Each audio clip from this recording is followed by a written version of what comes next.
高雄寿山动物园1月中到今，小连续失去2只动物名星，即非洲象阿里加白虎礁海，因为因拢是年岁大自然老去，即动物园也用感恩的心来甲因烧送。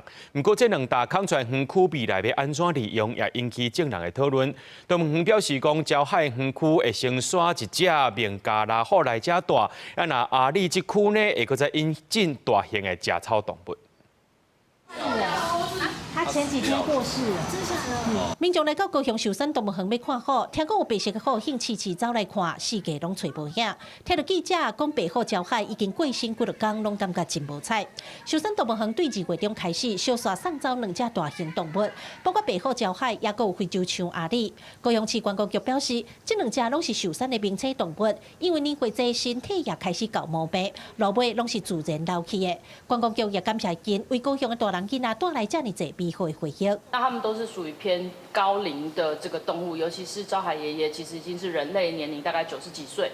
那我们未来呢也会评估就既有的场域，是不是在引进其他的动物。礁海甲阿里的离开，互大家拢感觉真唔甘。动物园也伫因的园区外面做 QR code 告示牌，甲引过一寡影像记录放伫网站，互大家来怀念。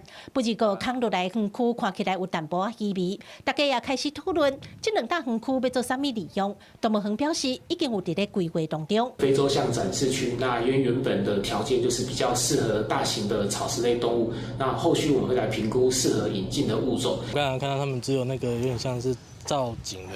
长颈鹿而已，对，如果有拉架，应该也是不错的选择，对啊，因为其他像新竹比较都是一些比较小型动物而已。白老虎的话是可以，因为我觉得白老虎我还蛮喜欢的，所以希望动物园可以再引进白老虎这样。动物园表示，礁海园区会先搬互一只名加拉虎大，啊那阿里是园区唯一的象，伊迄区需要经过评估，确定什么动物了后，再来进行征收调整。